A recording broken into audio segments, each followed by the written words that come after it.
Hi மக்களே, அனைவருக்கும் வணக்கம். நான் தான் உங்கள் IDG1356 யூடியூபர். ஸோ இந்த வீடியோவில் நம்ம இன்றைக்கி எதை பற்றி பார்க்க போகிறோம் பார்த்தீங்கன்னா, வாங்க வீடியோக்குள்ளே போயிட்டு விரிவாக பார்க்கலாம்.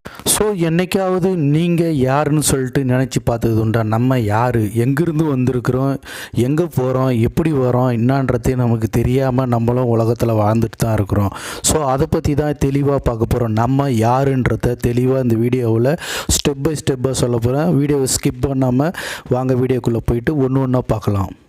ஸோ நீங்கள் வானத்தை பாருங்கள், கீழே பூமியையும் பாருங்கள். ஸோ இதில் பார்த்தீங்கன்னா உலகில் எண்ணற்ற கோடி உயிர்கள் இருக்குது. அந்த உயிர்களில் நாம் எங்கேருந்து வந்தோம், எங்கேருந்து போகிறோம், உயிர் எங்கே போகுது, எங்கே வருதுன்னே நமக்கே தெரியல. ஸோ அதுதான் இவ்வளவு இருக்கும்போது நம்ம போடுற ஆட்டம். ஆனால் நம்ம போனதுக்கப்புறம் எல்லாம் முடிஞ்சு போகுது நம்மளோட ஓட்டம்.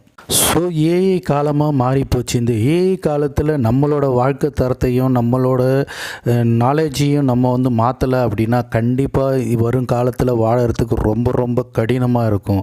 அதனால தான் சொல்கிறேன், நடுத்தர குடும்பத்தினராக இருந்தீங்கன்னா இதில் கொடுக்கப்படுற ஒரு 10 டிப்ஸை நீங்கள் பயன்படுத்தி பாருங்கள். கண்டிப்பாக உங்கள் லைஃப் ஸ்டைலு 2026லேருந்து மாறி நீங்களும் ஒரு நல்ல நிலைமையில் வாழ்வீங்கன்னு. பார்த்தீங்கன்னா, நான் யார், உள்ளம் என்பது என்ன, அதன் தன்மை என்ன, ஏன் மாறிக்கொண்டே இருக்கிறது, எங்கிருந்து நான் வந்தேன், எங்கிருந்து நான் போக போகிறேன், ஏன் இந்த உலகத்தில் நான் வாழணும் அப்படின்னு நீங்கள் உங்களை கேள்வி கேட்கணும்.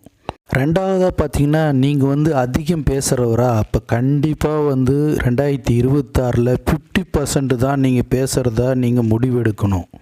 மூணாவதாக பார்த்தீங்கன்னா, நான் சம்பாதிக்கிற காசில் 15% எப்பயுமே சேவிங்ஸ் பண்ணியே ஆகணும் அப்படின்னு சொல்லிட்டு எதிர்காலத்துக்காக சேமிப்பிச்சு வைக்கணும்னு சொல்லிட்டு நீங்கள் முடிவு எடுத்தே ஆகணும். அடுத்ததாக பார்த்தீங்கன்னா, நீங்கள் ஹோட்டல் சாப்பாடு அதிகம் விரும்பி சாப்பிட்ற கண்டிப்பாக அதில் 50% நீங்கள் குறைச்சே ஆகணும். குறைக்கல அப்படின்னா அதனால் நிறைய வியாதிகள் உங்களுக்கு ஏற்பட்டு அதுக்கு நீங்கள் 50% எக்ஸ்ட்ரா சம்பாரித்து உங்கள் உடலுக்காகவே நீங்கள் செலவு பண்ண வேண்டியதாக போயிடும் 2026.